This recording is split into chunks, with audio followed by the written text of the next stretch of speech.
Hello, everybody, and welcome back to Talking About Birds, the only Cardinal podcast that, like this year's winter meetings, is completely full of shit. My name's Nate Heininger, and I am joined, as always, by my co-host, Vince Amorca.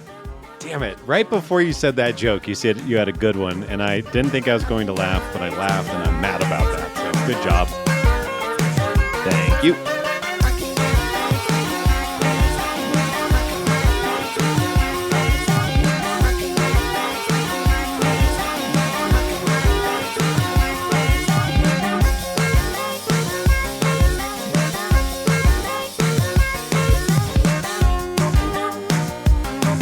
If you have an idea for the opening bit, tweet us at Talk About Birds.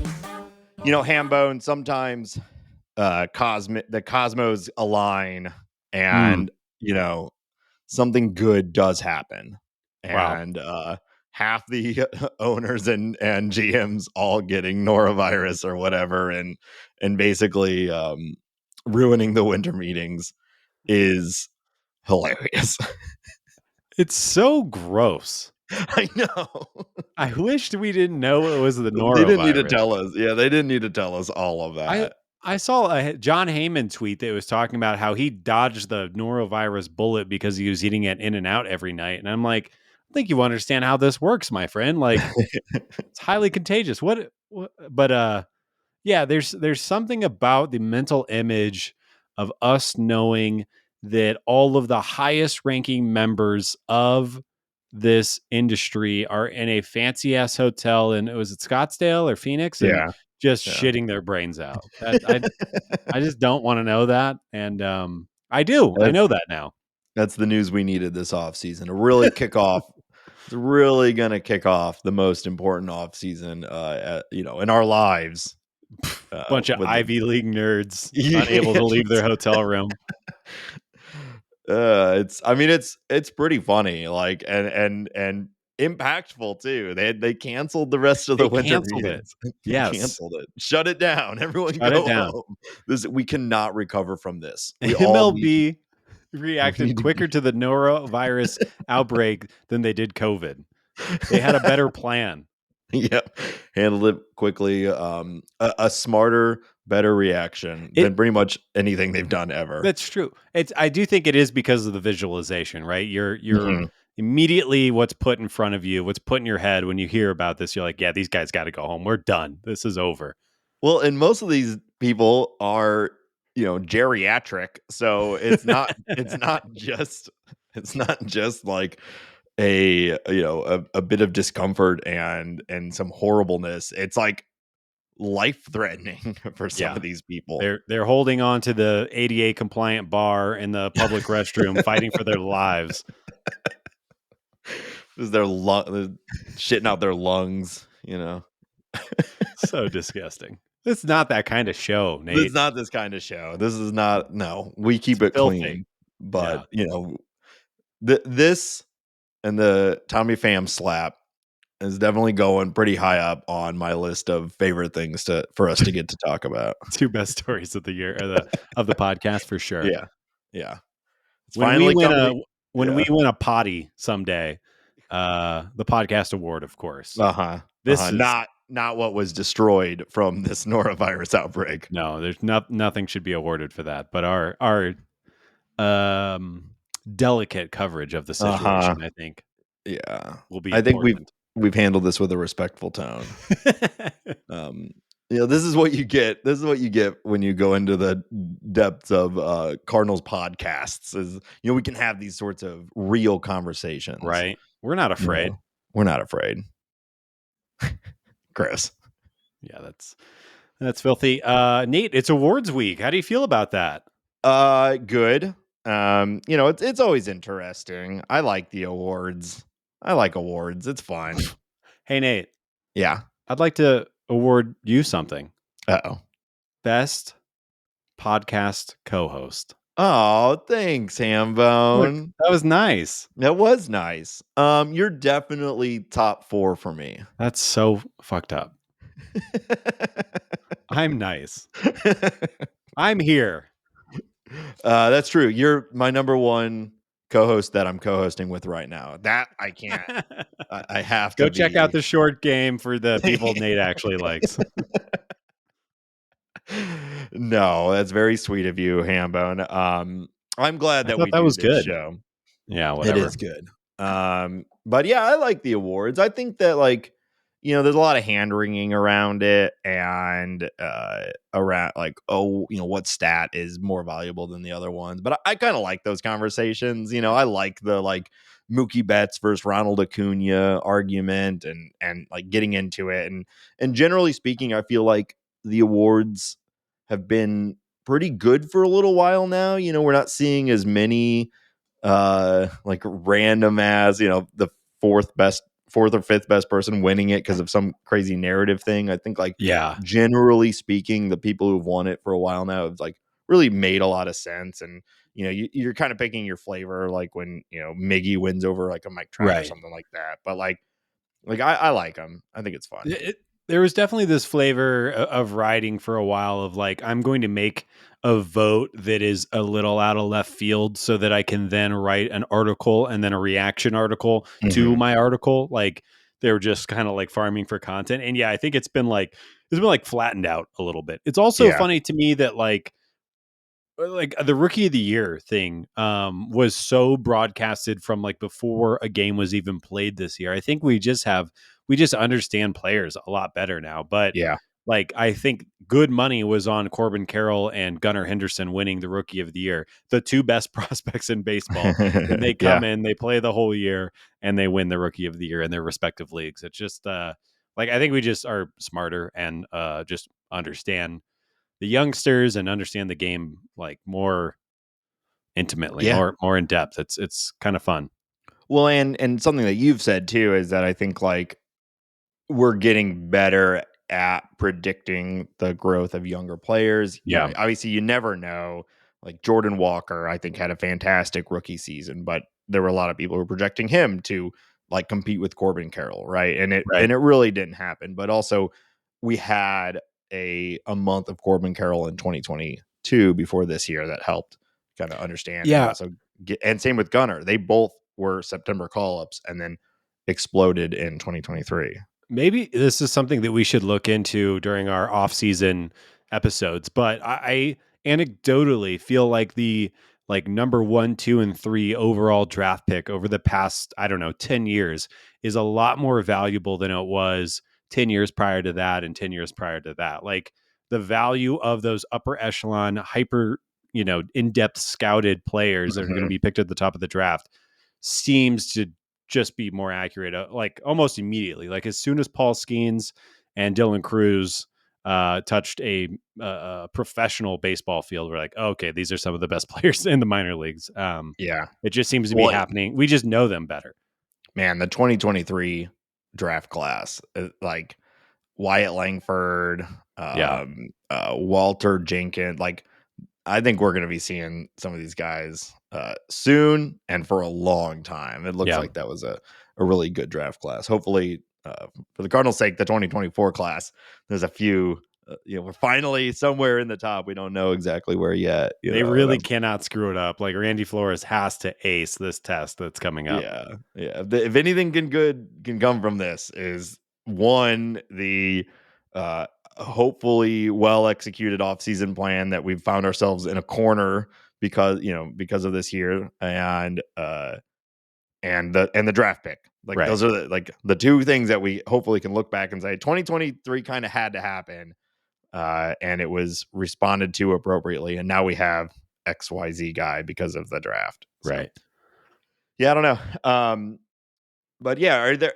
I guess like to your point, the awards this year. Maybe it's just because there were some like outstanding performances too. Like I think we kind of already know who's going to win basically everything except for maybe NL MVP, because I do think there's still some like it seems up in the air to me still between who's going to win between Acuna and Betts, but Yeah. like everything else seems pretty obvious. Yeah, I agree with that. I think there was like with the manager of the year, there was a little bit of chatter that Bruce Bochy might get it, but I think Brandon Yeah. Hyde makes all the sense, especially with like how dominant that team was in sections of the summer. And the amount of money that Bruce kind of had to play with.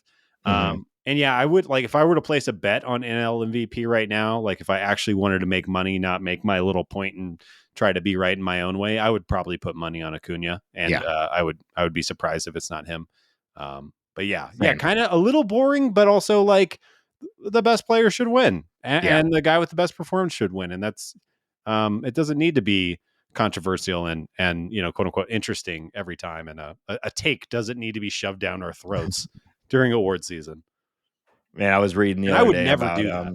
no, of course not. I forget his name. I'll see if I can find it real quick. But I was reading it the other day about the guy, the relief pitcher who won the Cy Young and the MVP in 1984. Uh, Uh, oh, didn't Eric Gagne win a Cy Young? But he did not win well, the yeah, but MVP. that was more recent. Yeah, 1984. Willie Hernandez in 1984. For our listeners who were not around then, Willie Hernandez, relief pitcher, he won both the MVP and the Cy Young. That's I don't think I knew that, and that is stupid. Well, it was from my understanding, and if we have any listeners out there that have more contemporary knowledge of this, definitely interested to hear it. It is interesting to know he, as a relief pitcher, he threw 140 innings, Right. and so he was all over the place. Like there have been Cy Young winners as starters who have not thrown that much more than that in one. And as a relief pitcher, it was like saves were relatively new, and he was coming in and throwing multiple innings and racking up this stat save. And it was like a big narrative thing that like you bring this guy in and you win the game. Sure. And they didn't really have much data beyond your sort of back of the baseball card stuff, but everybody loved him. And it was like, it seems almost like imagine if you had Andrew Miller in the 2016 playoffs, like the hype that was around him. Yeah. But you had that for like an entire season.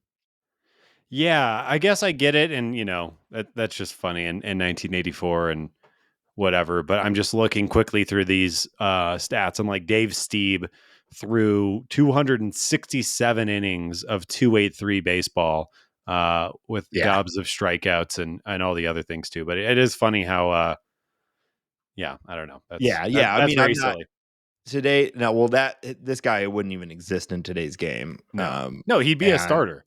yeah. And you could, and I'm sure that there's a ton of dudes that like, uh, were more valuable than him.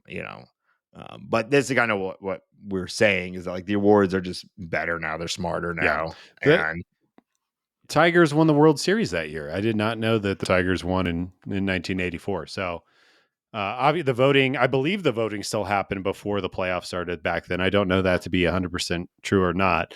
Um, Obviously he made his mark. yeah, Good for you, Willie Hernandez. the biggest thing that I'm looking for in the voting coming out though here shortly is I don't think I've talked about this on the show, but I have a standing bet with friend of the show, Brandon. What's up, Brandon? That at the beginning of the season, I bet that Kyle Schwarber would not receive any NL MVP votes. And Hmm. he got a few last year because he led the league in home runs. Yeah. And I was like, that's not going to happen again. And he's not going to get any votes this year. So I have like a small dollar bet with Brandon that he gets 0 NL MVP votes. And we find out, I think it's tomorrow, maybe Friday. And I don't think he deserves any, but I'm I pretty don't. certain. I think he's gonna get like one fucking 10th place Yeah. vote from a Philly beat writer, and it's gonna piss me off and cost me $5. But there's nothing about him that deserves an MVP other than he was second in the NL in home runs. He also posted the highest walk rate of his career. He somehow got Of on his base at 343 while Yeah, hitting 197 for an yeah. above average WRC plus. You are going to lose that bet. You think? Yeah, because he got 47 home runs. Also, because of the Phillies narrative, he held that team together No, when Harper Drake. did all that. No, Harper is no, the no, no, one who no. should People, drain the. but people are going to say that Schwarber held that team together before Harper came back from his Mhm. injury, and while Trey Turner was just shit in the bed for the Uh-huh. first 3 months of the season.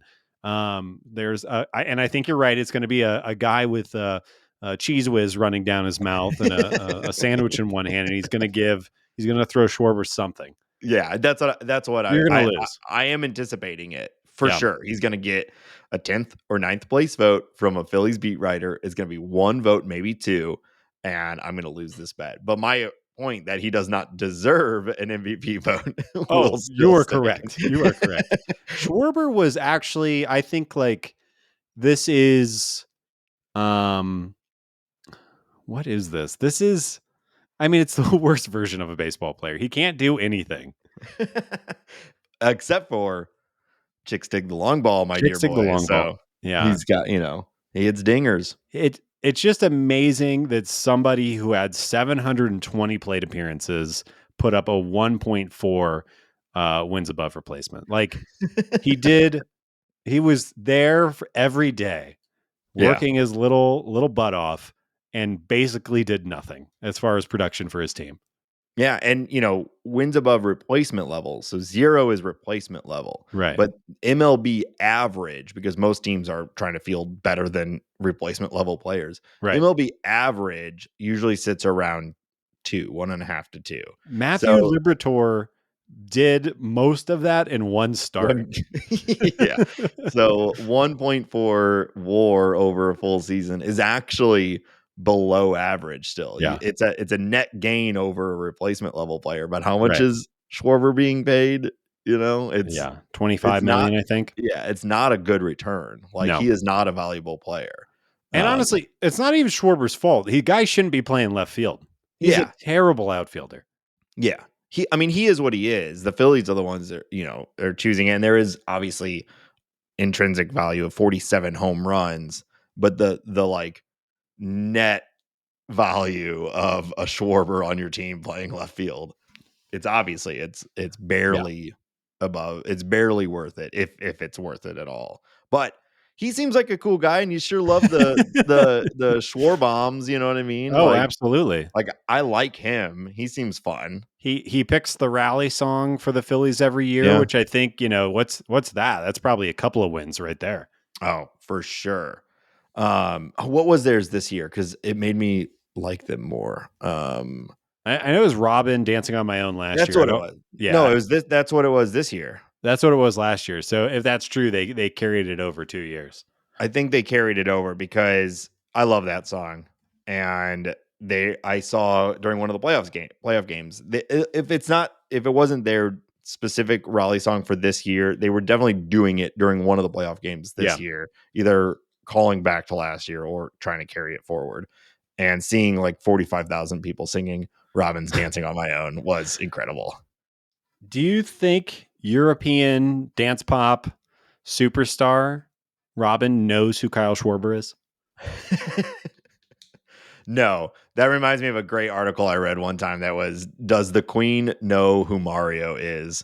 And it was awesome. I definitely recommend you all Google it. Like, this person takes a scientific approach at trying to guess if the Queen knows who Mario is. And I won't spoil the conclusion for you, but it's very, very funny. And no, I bet Robin has no idea who Carl Schwarber. He's more of a Carl than a He is Kyle. more of a Carl. Get out of here, Carl Schwarber. Probably his dad's name. All right, should we talk about actual Cardinal news now? Oh yeah, we have actually a full. We gotta talk. We got a whole outline we have to go through. Yeah. Well, we failed to mention last week a transaction that had happened during last week's sort of coverage period.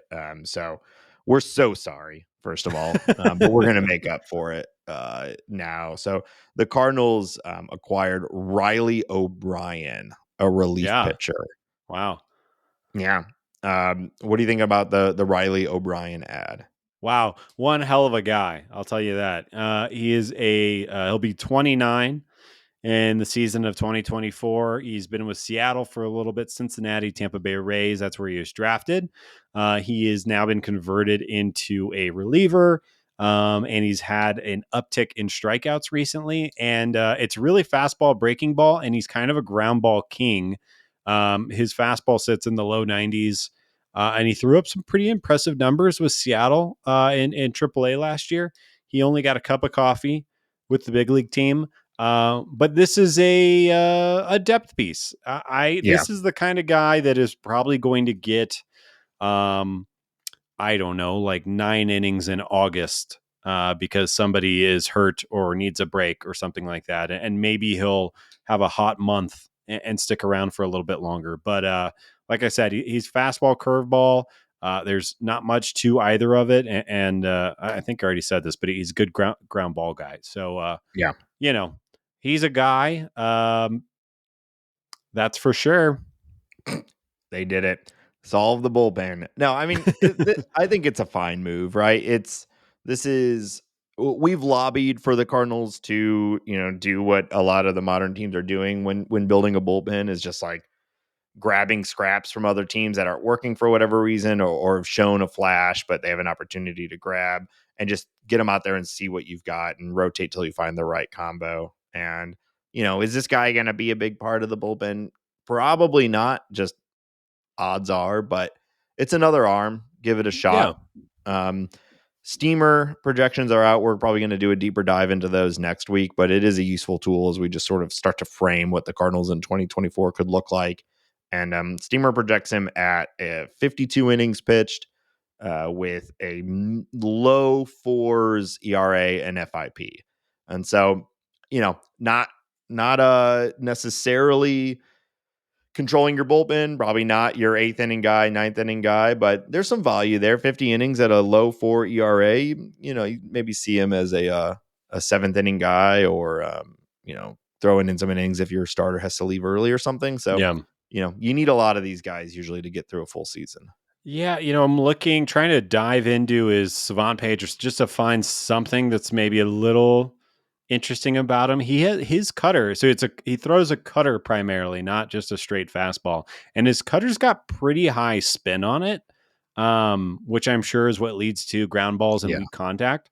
So maybe if he can amp up that spin a little bit more, the Cardinals can click him into something. Maybe that, I'm still not going to, stop the presses about a 92-mile-an-hour cutter, even if it does have decent spin. Um, but there might be something there. So let's pay attention to that, I suppose. Yeah. Yeah. Probably a Again. tough at bat for a right-hander, that Yeah. cutter coming Yeah. in on you. So Could be there's good. that. So with that and the Buddy Kennedy move and who else was it last week? That concludes the 2024 offseason. I think John Mozeliak has done a great job. I'm Sit looking down, forward. King. Yep, you did well. You did So, it. yep. Thanks everyone for listening, and we'll see you in March. No, there was actually a fair bit of other transactions as we approach various off-season deadlines. And so the Rule 5 draft is coming up, and the Cardinals had to make some decisions on who to protect and who to leave exposed through the Rule 5. So we saw a handful of people added to the 40 man, which Yeah. we didn't cover a lot leading up to this, but there were some interesting decisions that Mozeliak and crew had to make on who to protect from the upcoming Rule 5 draft. So you want to run through who was added to the 40 man? Yeah, so they protected Adam Kloffenstein, who I thought, if you want to go back and learn more about him, the episode that we had Kyle on a few weeks back really broke down what he brings to the table. Big, long, levered guy, throws hard, probably has more in the tank. I think it's pretty clear that the Cardinals actively traded for him, and there's something that they really like there, so it makes sense to get him. Sim Roberse, I think I'm saying that right. I really cannot remember how to say that last name properly. But this, I'm going to go back to our Kyle conversation. I think there's a lot to like here. This guy has, number 3, number 4 starter written all over him. He's going to marinate in the minors for a while, but this guy, I think pitchability was the word that we kept using. And Pedro Pages, who has done everything that you want out of a minor league catcher. Just the defensive strides that he's making. He ticked up on offense a little bit. This is a guy who I wouldn't be surprised if he is I don't say he's necessarily going to win it, but would be in conversation for the backup catching role just with his defensive prowess. And like, I'm not trying to pick on Kenzer out of nowhere. I'm not just coming out of left field and punching him in the face, but like that's the thing that the Cardinals, like, the backup catcher should have a tool. And I think a defensive tool would be the best one for that person to have. So I think I'm that just I'm not trying to make fun of Andrew Kisner. I just don't think he's good at anything. Is what you just did. yeah, Um, and that's yeah, how I well, feel. I'll say, generally speaking, when I'm thinking of like my dream roster construction, I've got a 40-man roster. What do I want on there? I You got definitely 40 dudes. I need 10% of that at least to be catchers. That's Yeah, my baseline. I need 4 right. catchers right out of the gates. So I'm glad the Cardinals have achieved that. We're Yeah. right now 10% catchers. That's great.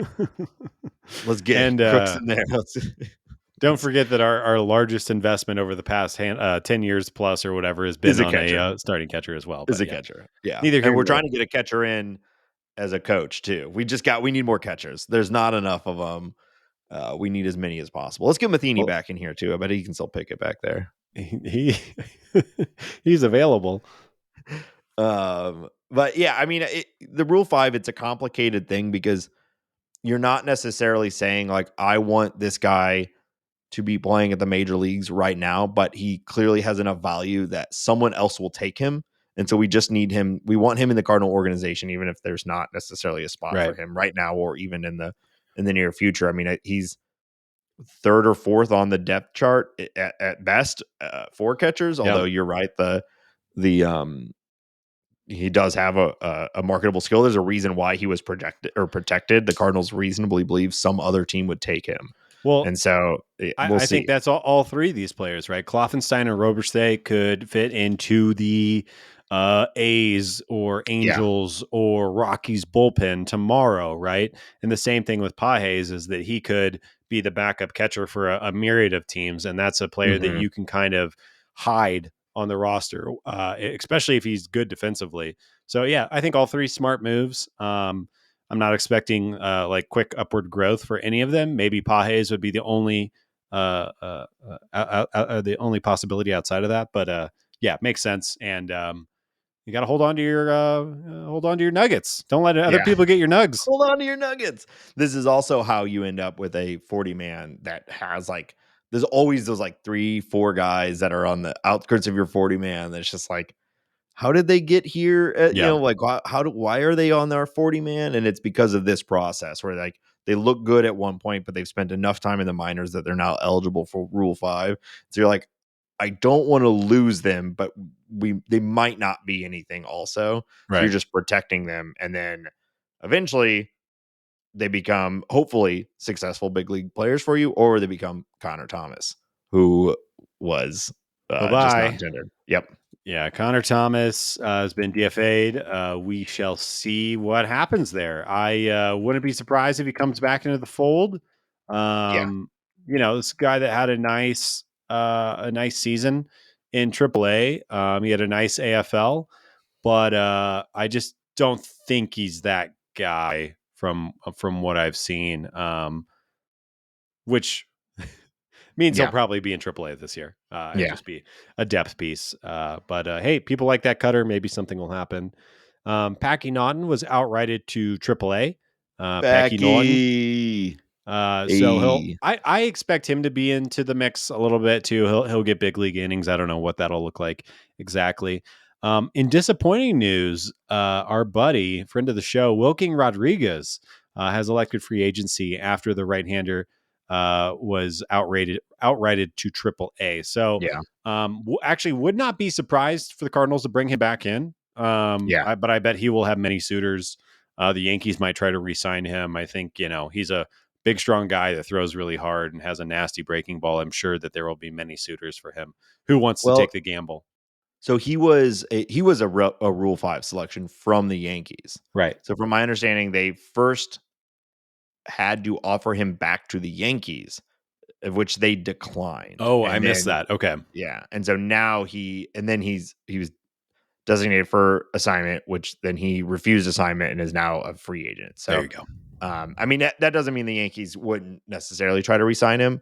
I don't know the terms of the contract that he had in the first place, so maybe they could get him again for cheaper. But the Yankees did have an opportunity to just have him back from the Rule 5. And they said, no, thanks. They said, we're good, which, doesn't really bode well for Wilking and the perception of him. I know we were both pretty high on him, but if the Yankees are like, no, we don't want him, like, I don't know. Not that they're I necessarily known for their great decision making right now, but say Cashman's just on one right now, so he might just be, true. this might just be part of his revenge tour. I don't know what's going on over there. Yeah. If I don't know if you had this on the outline for later, but ripping Giancarlo publicly, Yeah. being injured is part of his game. Yeah, shout out to my buddy and listener Dylan, who he shot me that tweet. It was early the other morning, and I woke up with a belly laugh, just like, oh shit, like he is not Yeah. holding back on his No. $30 million a year player, but Yeah. also like Giancarlo, my guy, you've earned this. This is you. Well, he You are does that get hurt guy. every year. Yeah. You just you're not used to the manager, the GM saying that, right? Yeah. Like he's correct, right? Like we all Yes. know that. But you 100% correct. usually look for a little more like support and optimism from your general manager. So he was You definitely do. being a little cranky that day, I guess. Being a little cranky. I also don't like when you're trading for Giancarlo Stanton. It's not a crazy thing to like. What am I trying to say? Predicting his injury history, like I wouldn't say it was the most obvious thing in the world, but when you got a big guy like that who like already can't play in the outfield, like I don't Yeah. know. It's what do you think was going to happen? Like I won't be surprised. I don't want this to happen, but the same thing is coming for Aaron Judge. I just feel it. Like he is Mhm. going to be relegated to a DH, and people are going to complain about paying a DH, whatever, 40 million bucks a year or however much he's making. And Yeah. that these big You re- guys, it's hard. you remember Stanton was almost a Cardinal, right? We'd be I dealing do. with this right now. He turned it down. He rejected the trade. So like the Cardinals were had a package in waiting for Giancarlo Stanton. And that's how we ended up with Ozuna instead of Stanton. And Yeah. I'm It's hard. assuming the package for Stanton was similar. Yeah, it's hard to imagine that the injury history would be the same if he had come to the Cardinals. Like something would have been different. But yeah, I think he'd be disappointed either way. It's just such Yeah. a long contract, and he is so not available. Yeah. It's funny, we've given, we and everyone have given the Cardinals a ton of shit for like never doing these massive contracts. And the ones that they almost have done all would have immediately been the worst. So I'm Well, not sure because it was David Price, Jason Hayward, and Giancarlo Stanton are like the yeah, three that I can really think of that they like we were in the bidding or had a deal in place or whatever, and it didn't happen, and they got a ton of shit for it. And all of those have worked out good for the Cardinals. Arenado, that is obviously, they acquired a big one, but that is true, but also like Max Scherzer could have been a true. Cardinal. Bryce Yeah, Harper could have been a Cardinal. Those would have looked good. It is so easy for the Cardinal. Like it is so easy to do nothing because the risk is so low. yeah, And yeah, doing something, there is inherent risk because you're doing something. And I yeah. understand what you're saying, but I still think Cardinals fans have every right to be Oh, like, for sure. do something. I'm not on the side of it. It's interesting because Yeah. it almost makes it worse. It's like, oh Yeah. man, the few times that they were willing to go outside of their comfort zone were bad. Yeah. So it's not a Well, good look either. it's not. And that then you like point the finger back at their player evaluation skills. And Right. like, let's talk about Aaron Nola. Like if the Cardinals go and offer Aaron Nola 150, 180 million, whatever it ends up being, like let's be happy that they tried something. I think that will probably age well. I think Aaron Nola is good, but you're putting yourself out there and there's risk. So you're doing Yeah. like that. There's a possibility, but I still think like you have to judge those moves when they happen. And do your best work and Right. maybe evaluate your players a little bit better. Like they should have gotten Scherzer. They should have gotten Harper, but they didn't. Yeah. And here we are. Yeah. Yeah. Both of those. They were never really in on Harper. That was never really Don't you discussed. remember Harper on Instagram Live with Nelly? It was Yes. close, Nate. It was gonna I happen. Nelly was getting that deal done. Dude, we need Cornell out there. Get him out there with now get him out there to Japan. Hang out with the Arenado brothers and Yes. Newt Bar. You know, we need Yamamoto coming at a discount because he wants to hang out with Nelly. We need uh Imamaga here Yeah. There's on a no way. discount. Talking about people who know people, there's no way that Yoshi Yamamoto knows who Nelly is. I'm going to say that I right don't now. know. Nelly, I mean, Nelly is a global superstar. Okay. One of the best, one of the highest selling albums of all time. Okay. Ian Bedell is the only eligible player now available to rival clubs in the Rule 5 draft. And I think he's going to get picked up. I would pick him up if I was if I was the Rockies, if I was the A's, if I was one of these bottom barrel teams, I would go get Ian Bedell and I would put him in my bullpen today. Yeah.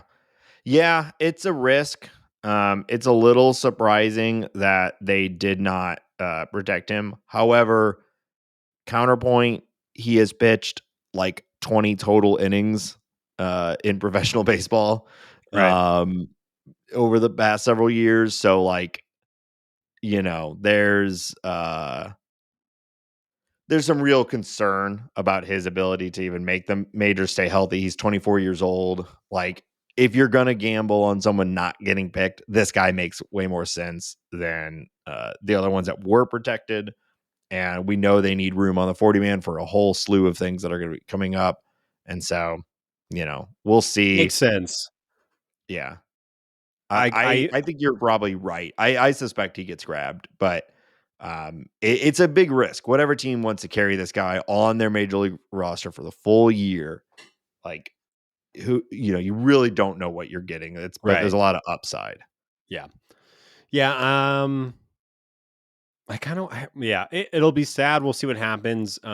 This could be like a Perdomo thing that happened with the Padres a couple of years ago, where he just kind of they force it to work. But just kind of on the Ian Bedell train, I was really hoping to watch him, but we'll see. Maybe I'm reacting for no reason. Yeah.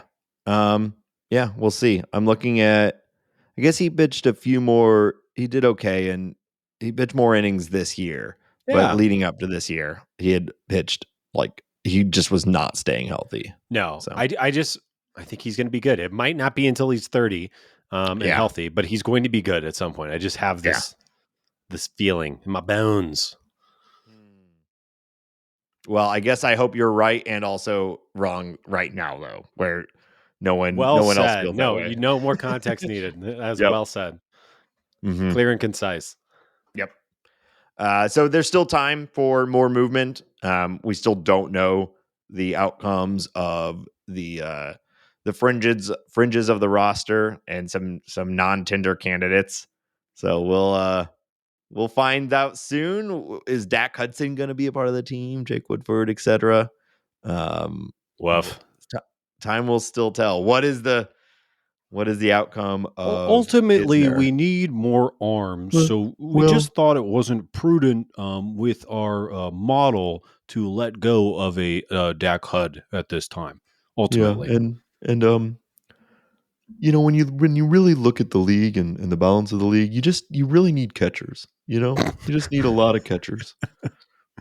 So we've promoted Jimmy uh, Crooks, and we've acquired Christian Vasquez, and it's catchers all the way down. catchers all the way down. Don't tease me. I Mhm. would love Christian Vasquez on this team, but he is signed by the Twins, who are a playoff team. Yeah. So you Every can't. I guess every player is technically a catcher, That- That's unless the you're a DH, maybe. dumbest thing you've said today. Technically, I'm a catcher, Nate. I've caught a ball before. If that's Yay, your me idiot, too. stupid Hey. boy.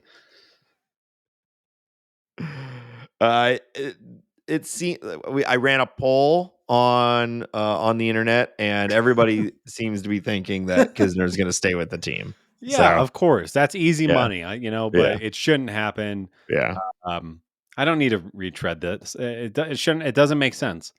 yeah. All right. There are Well, better players for free.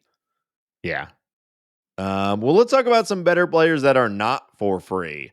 Sure. There's been some continued rumors and reporting around basically every single starting pitcher that's on the market Yeah. because the Cardinals are casting a wide net. We're hearing words like wide net and volume and things like that. So I think we're expecting probably one really good pitcher acquisition at least, but likely at least one from sort of the bargain heap, Right. the bargain pile, the five below of pitchers. And I know you wanted to run through a few of those, although the first one, Marcus Stroman, probably I wouldn't qualify as bargain pile. No, Um, not but yeah, not a let's bargain talk about some of guy. these. Yeah. Yeah, not a bargain guy, but I did think it was interesting to talk about because I feel like a couple of years ago, before he went to the Cubs, there was a lot of chatter. I think rumors connecting the Cardinals to him. I think baseball Twitter really wanted the Cardinals to sign him. The ground ball mania that he provides with the Cardinals defense, assuming it gets Hmm. back to health next year. Like, is there still a matchup there? Is this a guy that you want? My kind of 2 cents on this is that the Cardinals need swing and miss. He's going to cost probably $20 million a year, something around that, maybe more. And I would much rather the Cardinals go bet on somebody who maybe has less of a track record of low ERA and more of an ability to get the strikeout for Hmm. that price point. So that's my kind of 2 cents on Marcus Stroman. I don't think he fits the team and what the Cardinals should be aiming at this offseason. Yeah.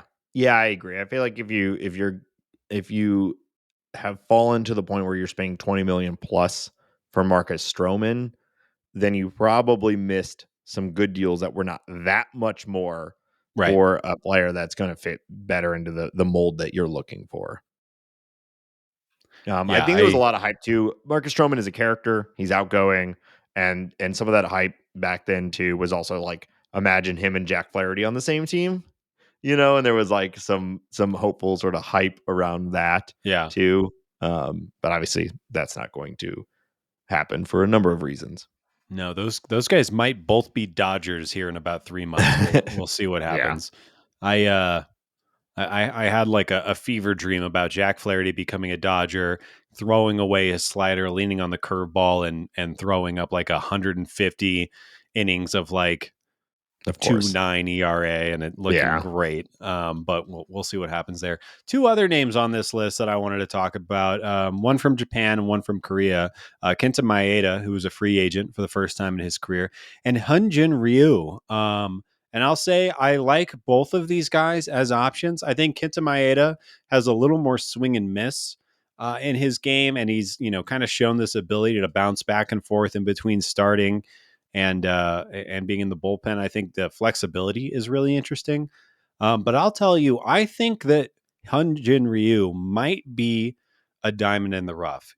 I think that Hmm. by that I mean I don't think he's going to come in and strike out the world. That's never really been a part of his game. But he does not walk people. He's had injury issues for a while. He could come in for a very low dollar amount, unlikely a 1 year contract or a 1 year with an option or something like that. And this is a guy who I think could play in Busch Stadium and put up a sub 3 ERA for 10 million bucks, 12 million bucks, something like that. 1 year, like I said, maybe two. Somebody who I think the Cardinals should really consider. And there's a gamble. Guy hasn't been healthy, Hmm. but I think a really interesting name out there that people I just haven't seen a lot of chatter about yet. Yeah, well, and a lot of reasons you haven't seen much chatter is that he his best year was in 2019, or at least his best most recent year was in 2019, in which he was really, really good. Then he was also good in 2020, but 2020 it's a super small sample size. And then in 2021, he had a pretty good year, low four ERA, low four FIP, 169 innings, nice. And then the wheels kind of fell off. At Right. 2022, he only threw 27 innings. 2023, he threw 52. All starting to that ERA, that FIP, all starting to creep up. And he is 37 years old. Right. So, you know, you're right in that, like, it's not that long ago that he was good, and he had a pretty good career leading up to this last few years too. He had some surprisingly great years there with Toronto.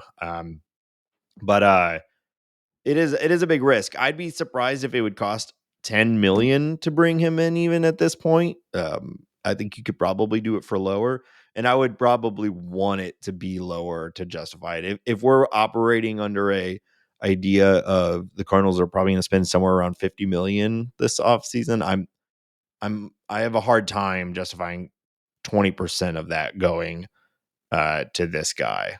But if you could get five to seven, like, Yeah. and I, there's no such thing as a bad 1 year contract, so that's kind of where I'm coming from. And this yeah. is what I like when you talk about the Cardinals getting creative, the Cardinals putting themselves out there a little bit. This is what I mean when I'm saying that Yeah. is let's go throw maybe it's 6, maybe it's 10. Let's go throw a small amount of money, a relatively small amount of money at a guy who historically has been good. There are injury issues, but we know he's not going to walk people, and there is a upside Mhm. chance because of his game, his control and movement. He's never been an overpowering guy. I think that there's a chance that he comes in and really, twirls a really great year. But Yeah. you got to put your money there to place Yeah. that bet and to take that risk. I think I'd lean Maeda over Ryu, but Yeah. like all Well, of these Maeda's going matter to cost more. and yeah. But I am also more I feel better about the likelihood of Maeda's ability to contribute than Ryu. So it's like a little bit less risk. And all of these all matter in the context of the broader picture. You know, if Maeda is your shot in the dark, lowest dollar pitcher that we acquire in this offseason, I'm feeling great. What an upside play. Like you Right. said, super creative. If it's Ryu, um, Ryu, yes, Hyunjin Ryu. Ry- Ryu? Ryu, Oh crap. Ryu. Damn it! I'll look it up. Keep making You your were great saying, point. yeah. Thank you. If they're the lowest, if they're the last ad, I'm feeling great. If they are, if they're brought in as our number two, now we're back in Yeah, Problemsville. no. Fully We're back in this is Margarita Hell with Jimmy Buffett. no, this is your fourth, fifth pitcher. Yeah, That's the way I'm looking at this. Again, somebody just bring in and raise the bar. His name is pronounced Hyun Jin Ryu. Ryu. Okay, I feel like And that's what I his was nickname, saying, and then we just got ourselves into a stupid well, yeah, loop right. of Idiots. I don't know. Yeah. His nickname, according to Baseball Reference, is Monster. Hmm. So if that All doesn't make right. you want him, I don't know what would. I'm sold. All right. And then I don't know how much we want to address this. I think we talked about this a little bit last week, but the Alek Manoah rumors are swirling around. There's also been chatter about the Blue Jays being interested in Dylan Carlson. Um, this trade, it makes so little sense to me that I just don't think it's going to happen. It would be insane, I think, for the Blue Jays to give up on Alek Manoah. The only way that this trade is even a faint possibility of coming true is if that relationship on a personal level is so completely destroyed that they cannot be in the same room together, as far as a baseball team and player are considered. Yeah, or if there's something that we just don't know underlying that, like the Blue Jays know why this has happened and they feel very confident that he's done and they're trying to snag whatever value they can out of him.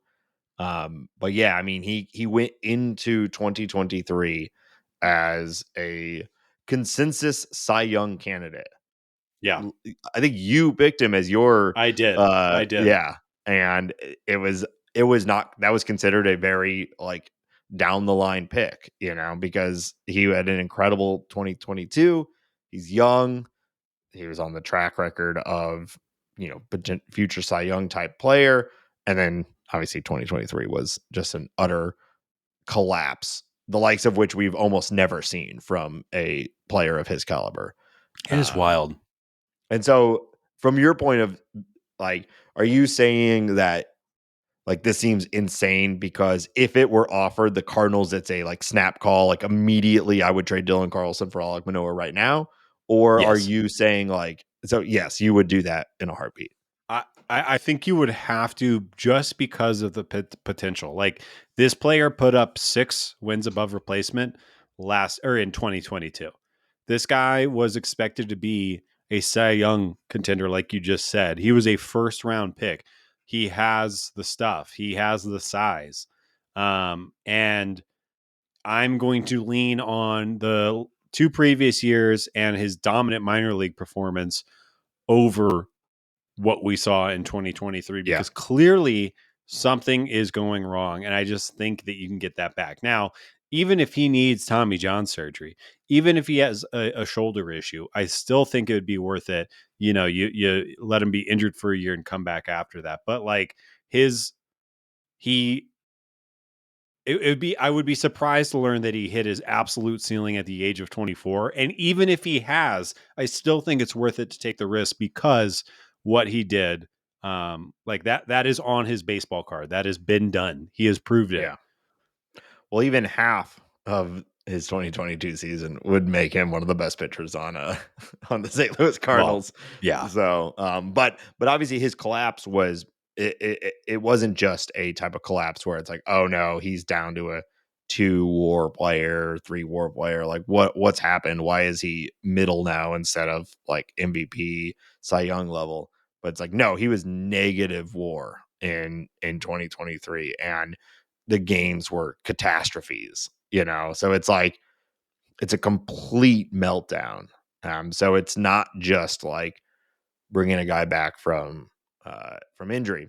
That said, you could also argue it's easier to it's more likely to return to form than somebody who's dealing with like a clear obvious injury, because if it is something with his um you know the mental side of the game, yips or otherwise, like that might be fixable more readily than a torn shoulder, right? Right.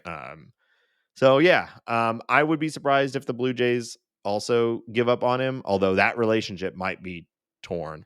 I'd That also be surprised if they're willing to give him up for like a guy like Dill Carl. But there's a fair amount of people who just like just don't want to do that trade because we don't want Alek Manoah on the Cardinals because he was so bad last year. I'm on team. If that is available, you'd be stupid not to do it. Yeah. And we'll see. Um, Seems like and the maybe right trade, like for the Cardinals too, because we have all this depth in the outfield, but none of them particularly stand out as like high market trade candidates, right? So if you've got someone who's willing to like take Dylan Carlson and give you something with the upside of an Alek Manoah, it does kind of seem like you got to do it. Blue Jays need a center fielder. Obviously, Dill Carl's a switch hitter and a above average defensive player. They're going to lose Kiermaier, or they have lost Kiermaier. I think it's a no brainer. I would love to see it. And yeah, like just looking quickly at the numbers in 2022, he had a 6.5 walk percentage based on balls percentage. In 2023, it was over 14%. Like, Yeah. I just Total collapse. don't. I just don't believe it. I Yeah. believe it. Obviously, it happened. It was a terrible year, up and down. Uh-huh. Everything went wrong. I just don't believe he's cooked. Also, Yeah. I love a big beefy boy. Of course. There's plenty of space for a big beefy boy on this He's team. he's 6'6", 285. That's my guy right there. Someone you can really see yourself in, right? Yeah. Yeah, somebody that makes me feel small just is good Uh-huh. for my mental health. Uh-huh. Yeah.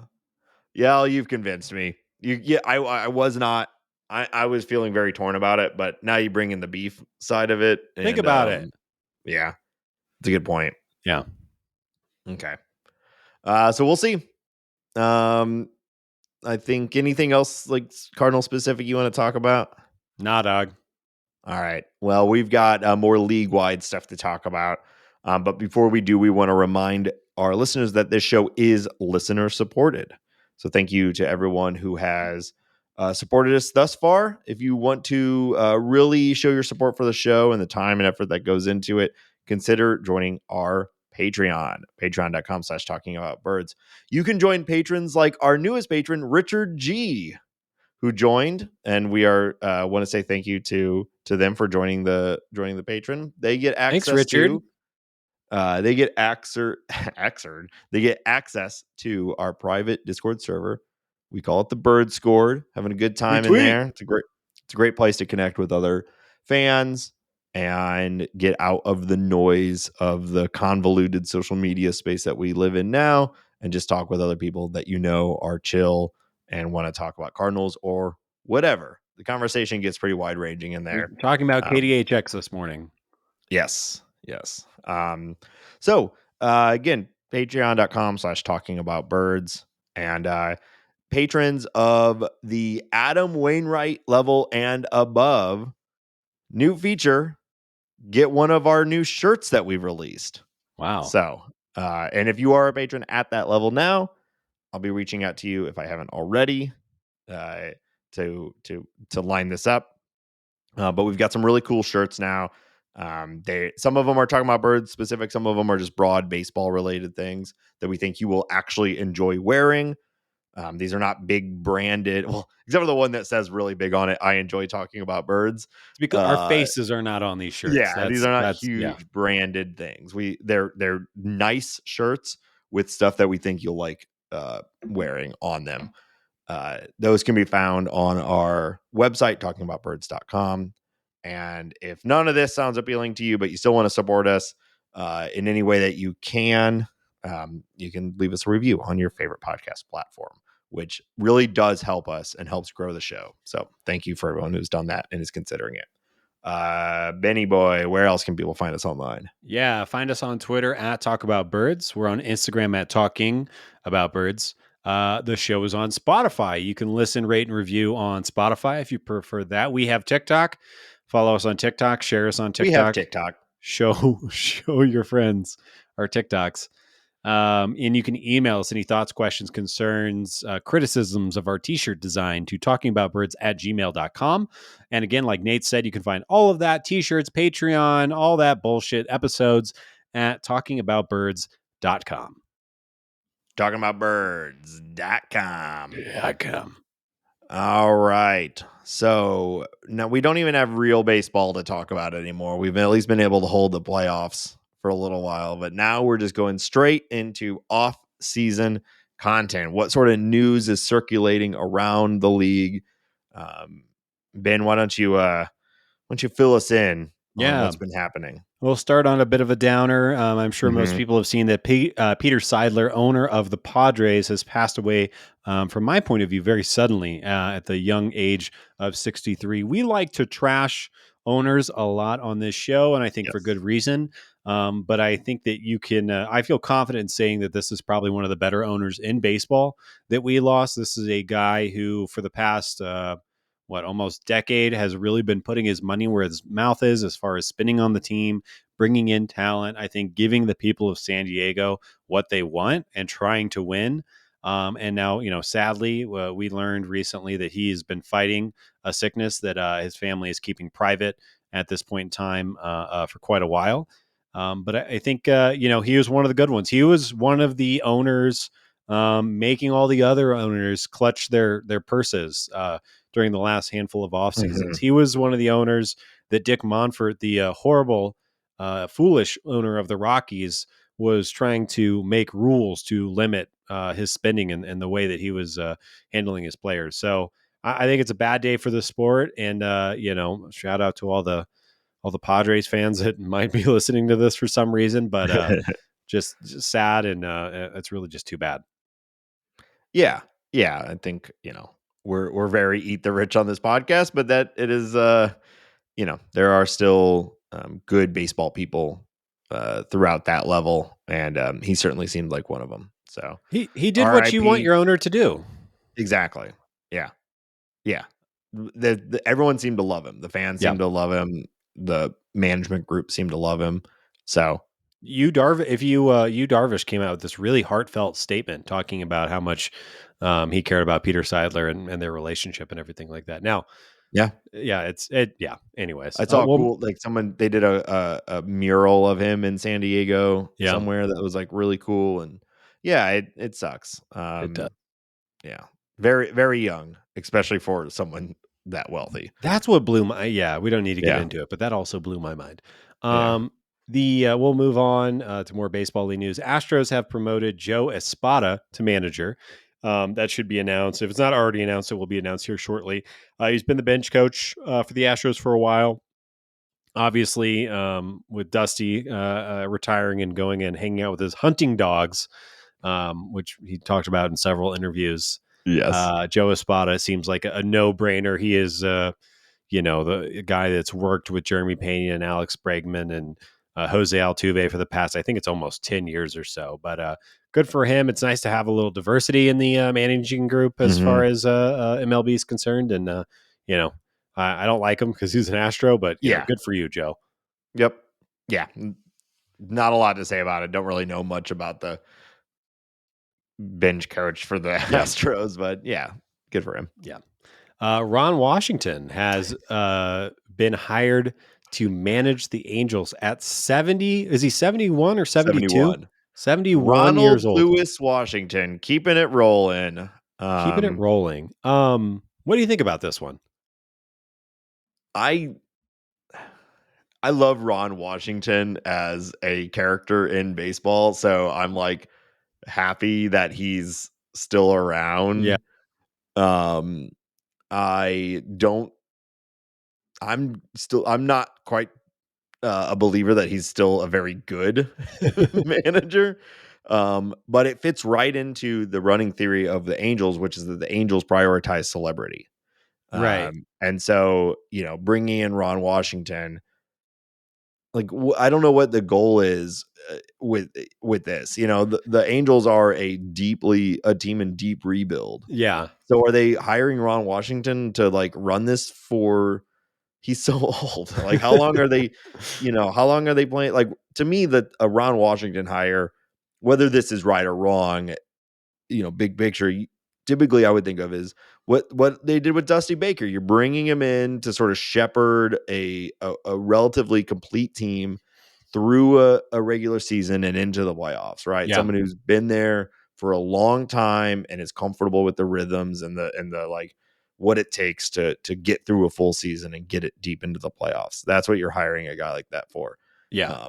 But Yeah. instead it's like going to be Mike Trout maybe and Anthony Rendon and a bunch of scrubs, like I don't know. I don't I Yeah. other it fits right into the theory that the Angels prioritize celebrity above all.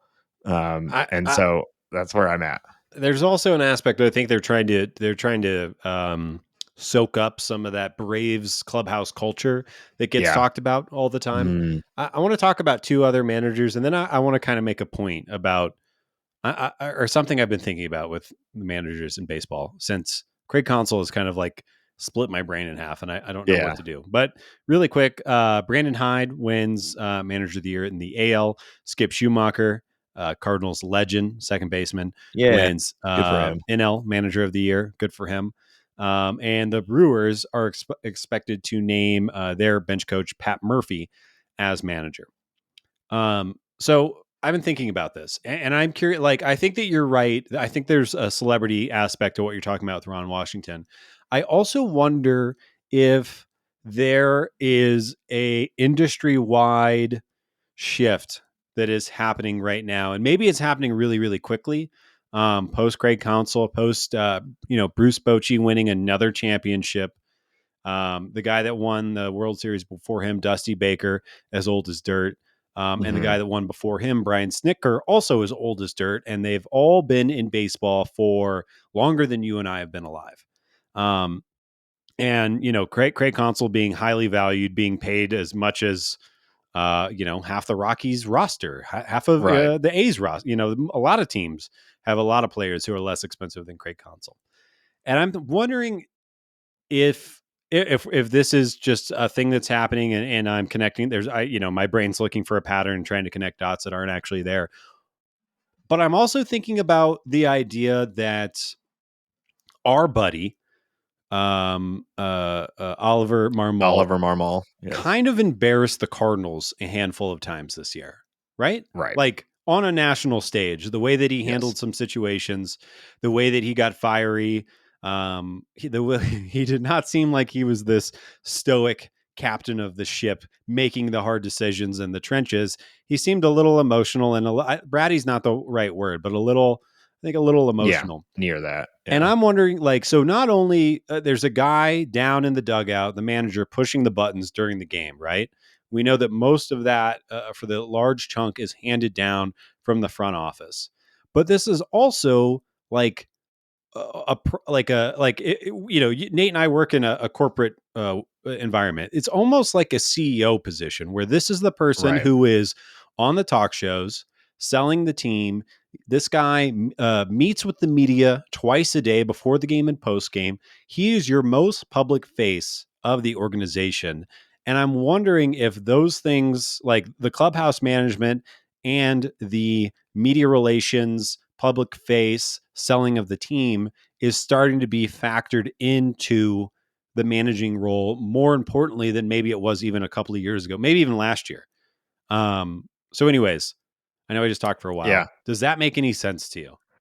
Well, it does, especially if you really are pulling the game management element out of their role, and that really is being handed down by the statisticians and whatnot, right? The front office, or even just like the pitching coach makes the pitching decisions, the Right. hitting coach makes the hitting decisions, and you know the head coach there is just bringing it all together.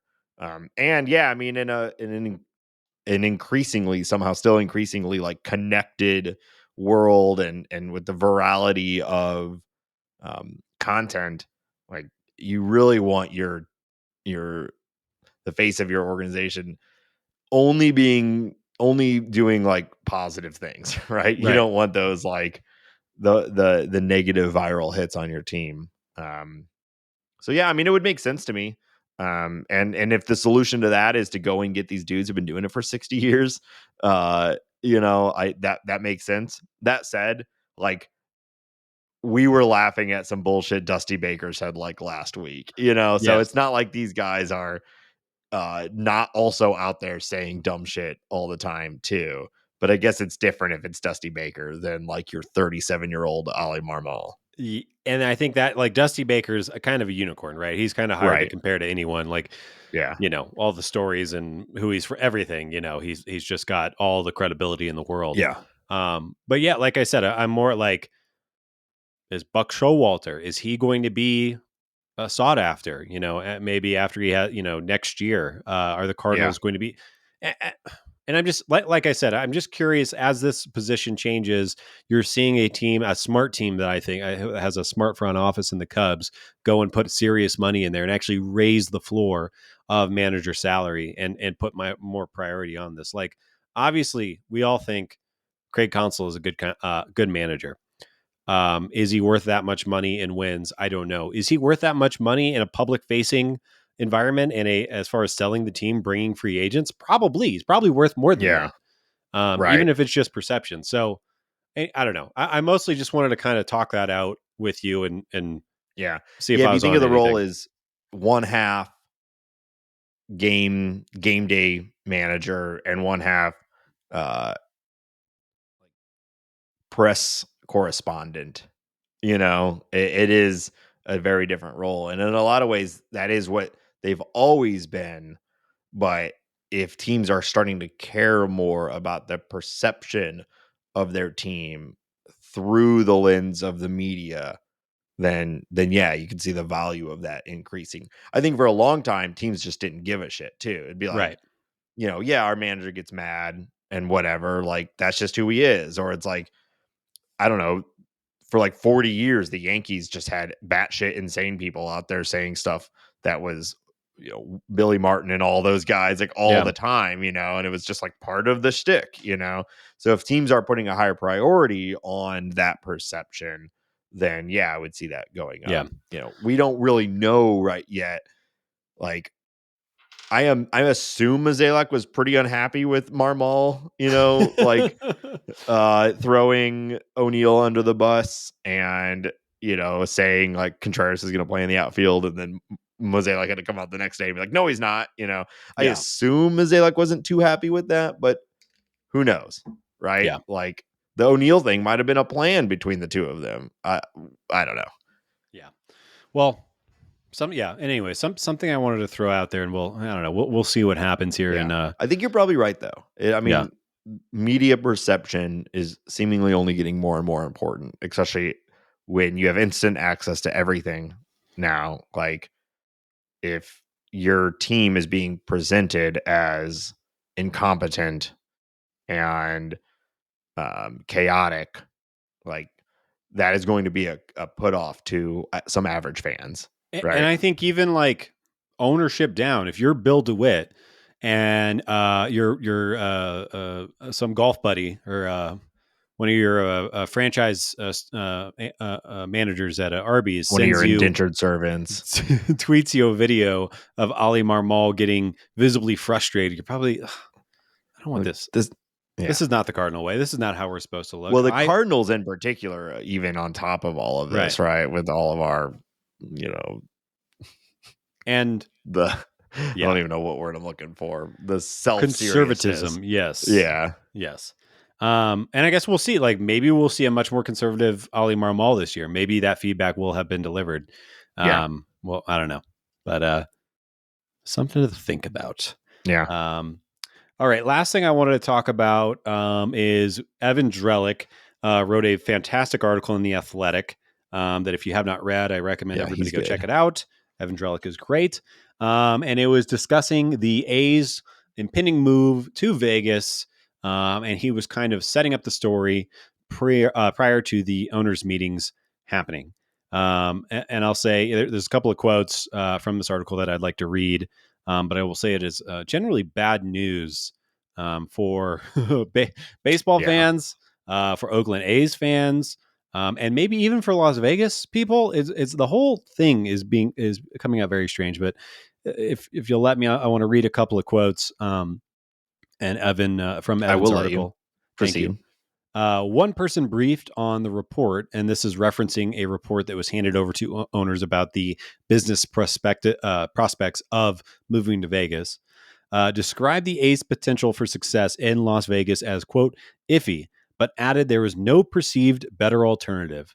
And I would say, well, what about staying in Oakland, the place where you've been for my entire life plus?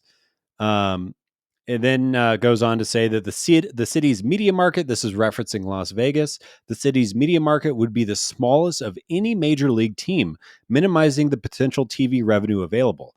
So essentially what that is saying is that this team is going to be drawing from a smaller media market than the Milwaukee Brewers. And if tourists don't show up in a big way for this Las Vegas team, that they're going to be running, they're going to be sporting a salary of like 20 million. Their resources are going to be slim.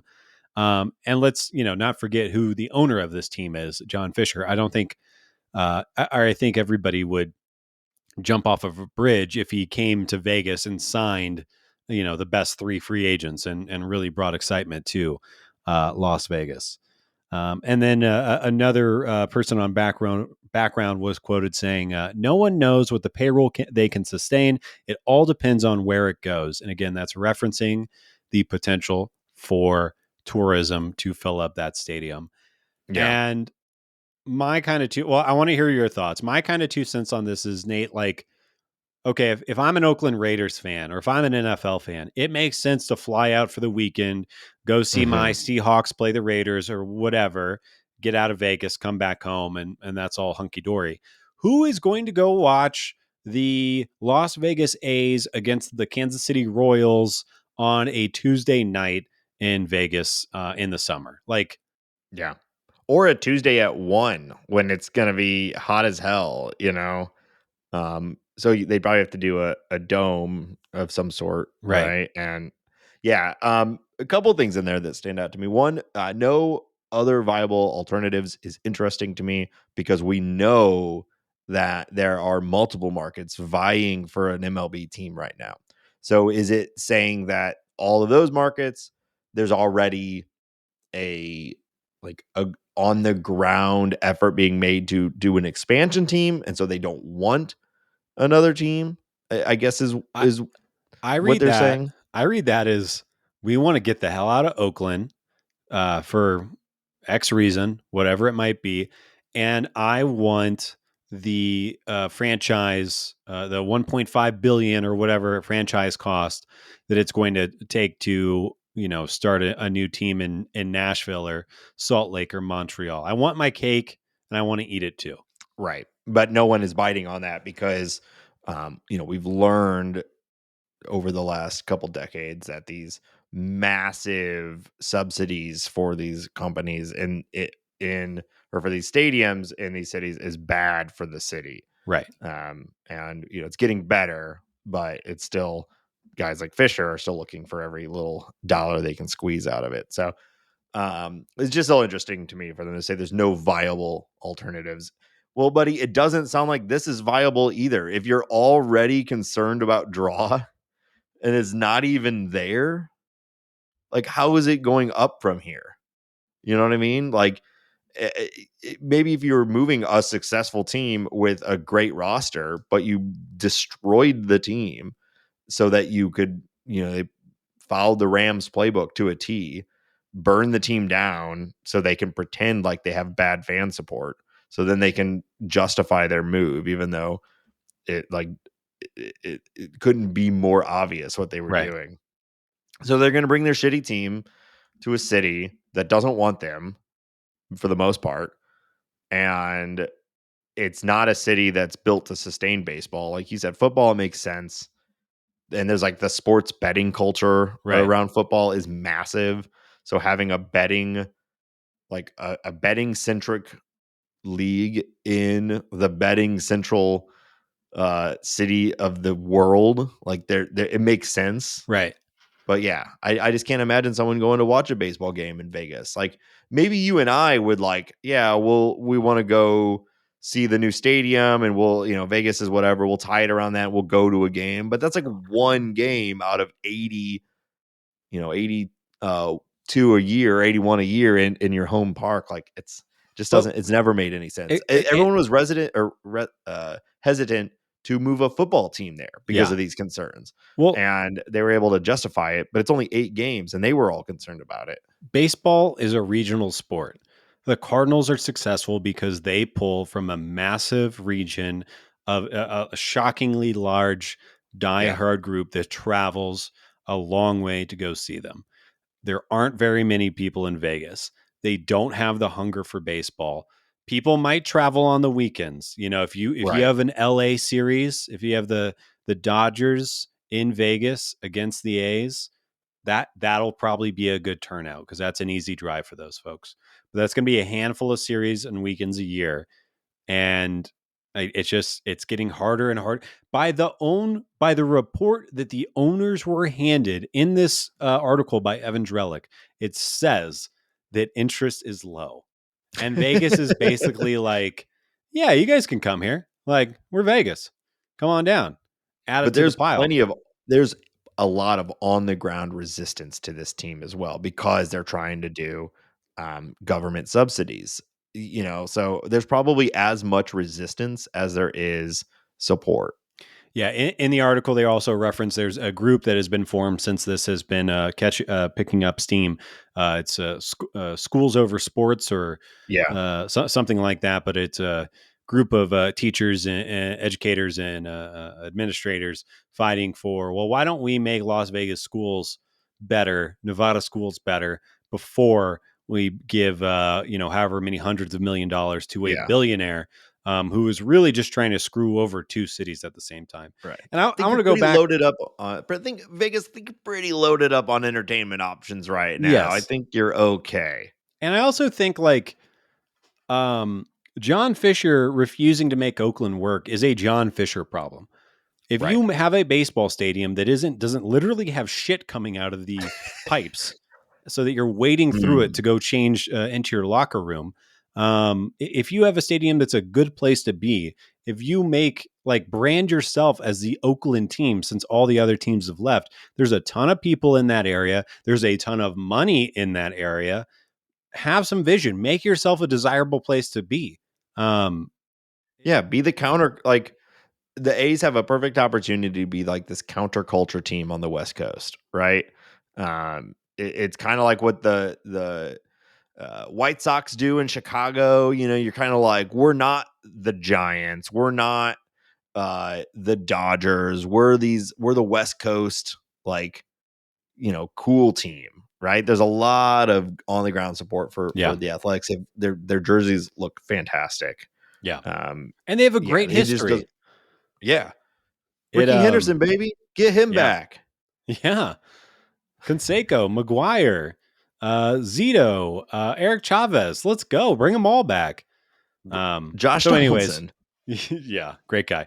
Anyways, we can stop blabbering about that, but I thought it was Yeah, important. And again, if I didn't hit this just to put a button on it, it seems to be, it's going to be unanimously approved. But again, I think we probably won't talk about this again until there are shovels in the ground, because there's still part of me that's, the situation is just such a cluster and is really making MLB look bad. We'll see. yeah. No, it's gonna happen. The almighty dollar, those gold coins bouncing around in Vegas. That big orb. Everyone's going after the orb. It's the sphere, What's you a idiot. this? It's an orb. I Orbs want are to play so hot video right now. games. I want to play video Everyone games on the loves an sphere. orb. Yeah. That would be tight. All right. That's it. We're gonna wrap up the episode with a game. I got a good one for you this week, Ben. You're talking about beefy boys. I've got a beefy boy centric game for you this week. We're playing Ooh. another edition of Who Charted. Who charted? All right. So, there was a post on the baseball subreddit. I don't, if you've seen this was a little bit ago, so hopefully you've at least forgotten some of the details of it. By user the Zygon P, and the Thanks, headline is, Zygon. yeah, I want to give credit where credit is due. The the headline of the post is, which MLB team weighs the most? All right. So what they've done is they took the weight of every player who played for a team in 2023 and averaged it out. All So right. every team that played in 2023, or every player on the team for Yes. 2023, if they had like a single at bat or a single inning pitch, they ended up in this, and then it was averaged out. So I have the average weight of every team. All right. And I have it in a stack rank from heaviest to least heavy. Okay. And so I thought it'd fit the theme of this game. If you're trying to pick the top 5 heaviest teams Okay. in baseball, I've got every team. They're not like they're in there. It's a bar chart, so I can tell you generally where they are. Yeah. You know, I don't have like it listed as like 16, 17, you know. But yeah, so Ben, Okay. who are the heaviest teams in the MLB? I think I feel pretty good about my first pick. I want to say, because there's a lot of big ass boys on this team, I got to go with the New York Yankees. Obviously, you got Aaron Judge, Garrett Cole's a big guy, DJ LeMahieu's a big guy. There's just a lot of big guys on that roster. So I'll say the New York Yankees number 1. Yankees are actually like kind of right around the middle. Oh man. Okay. It is interesting, like, because everything always averages out, you know, like the top and the bottom is, or like the top, the middle, and the middle part of the bottom, it's not that far different from each other. All right. So like the difference between the Yankees and the top is not incredible, but the average weight of a New York Yankee in 2023 was 209 pounds and 209.67 pounds. Wow. Okay. So there All must be right. some small guys. It was a good guess though. Yeah, I'm just thinking like Giancarlo, Aaron Judge, Yeah. that alone, those are big men. Okay.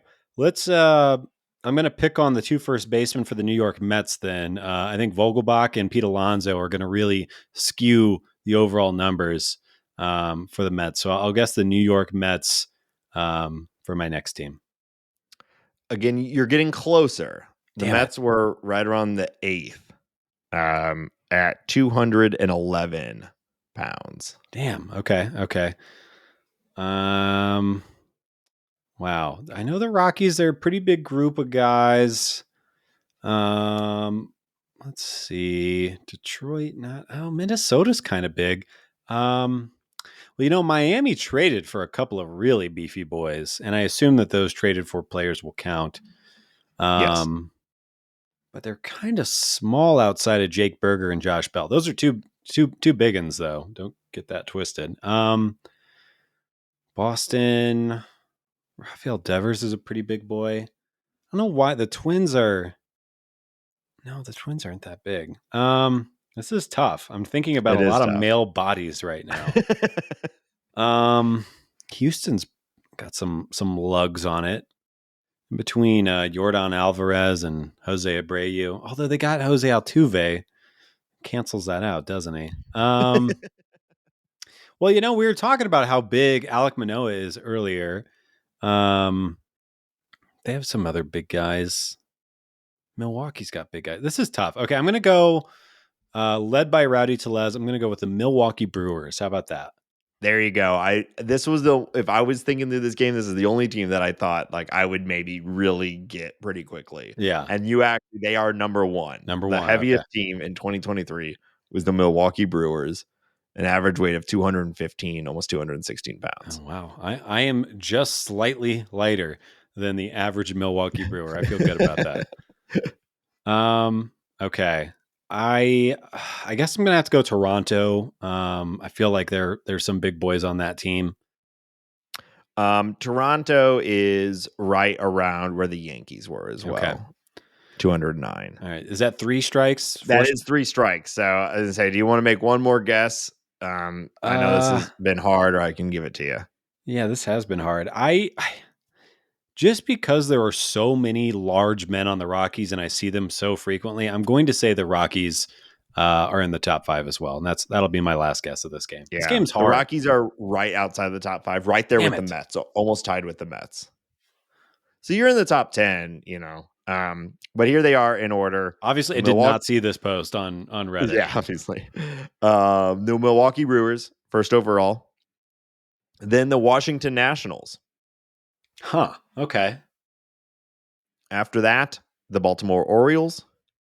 Would not have guessed. I think of them as all being young and wiry and fit. Well, the thing is, so we're talking 215 is basically the average, right? So that's just like super like buff too. You can be like 5'10" and be my 215 and their 215 very different. Yeah. I get it. It's you, Albert Pujols, Donald Trump, all sitting in.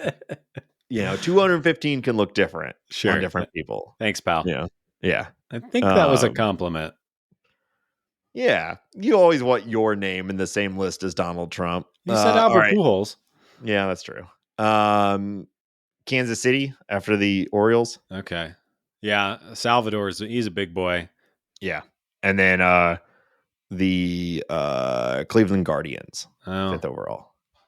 Yeah. I wouldn't have guessed the Guardians. Yeah, because I'm thinking Tristan McKenzie. It's hard to picture an entire roster, but then Tristan McKenzie comes in my head, and I was like, "There's no way that kid weighs as much as my leg." Yeah, I imagine too. Like we don't really can't think of most of these bullpens and stuff like that too. And like sometimes these teams will have these massive bullpens that, I'm actually surprised the Phillies weren't top 5 now that I'm thinking about that. But yeah, I thought the Phillies would be too with the aforementioned Schwarber, but they're actually in the bottom, like the bottom 6. So if you're interested on the other side, the lowest by a lot with an average of 203 was the Chicago Cubs. Now, if you go deeper into the post, it looks like Christopher Morel was still listed as like 150 or something on there. So like that's not accurate. Yeah. Yeah.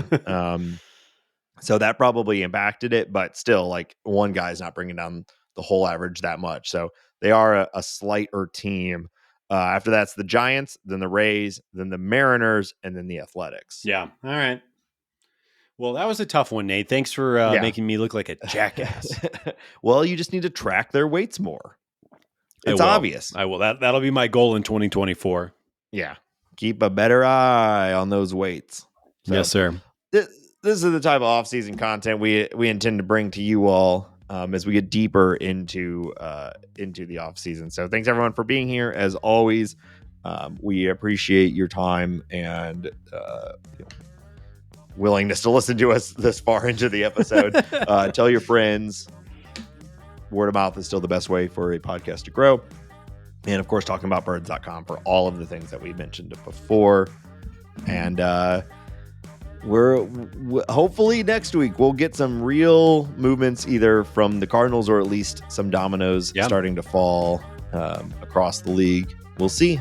And a reminder, as far as helping us spread the show, we're doing every week. So show every Thursday, and we appreciate it. Thank you so much. Yeah. And we'll be back next week, as Ben said. And until then, go eat at Arby's. TTYL. Thank you. Bye.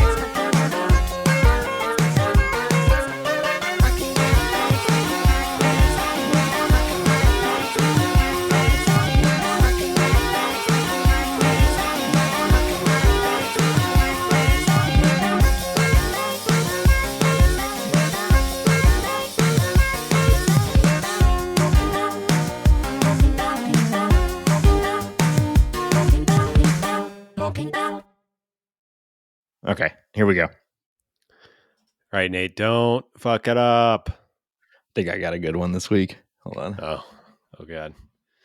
He's pleased with himself.